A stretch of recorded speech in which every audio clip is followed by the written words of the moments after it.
নিউজএশিয়া.টিভি, সত্য অনুসন্ধানে আমরা আছি দেশ হতে দেশান্তরে।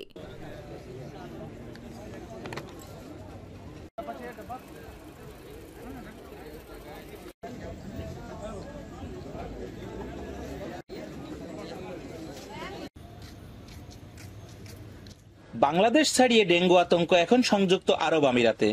সাম্প্রতিক সময়ে দেশটির বিভিন্ন এলাকায় বেড়েছে ডেঙ্গু আতঙ্কের সংখ্যা। প্রাণঘাতী এ রোগে আক্রান্ত হয়ে মারা গেছেন এক প্রবাসী বাংলাদেশি। এছাড়াও বিভিন্ন এলাকায় আরো কয়েকজনের ডেঙ্গু আতঙ্ক হওয়ার খবর পাওয়া গেছে।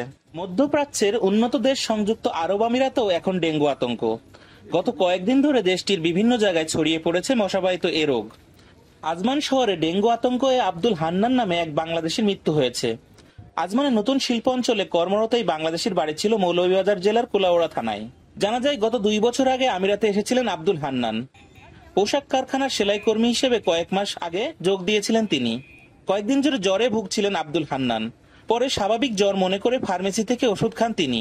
কিন্তু বুধবার সকালে সহকর্মীরা কাজের জন্য তাকে ডাকতে গেলে সাড়া না মেলাতে দ্রুত তাকে হাসপাতালে নেওয়া হলে চিকিৎসকরা তাকে মৃত বলে ঘোষণা করেন।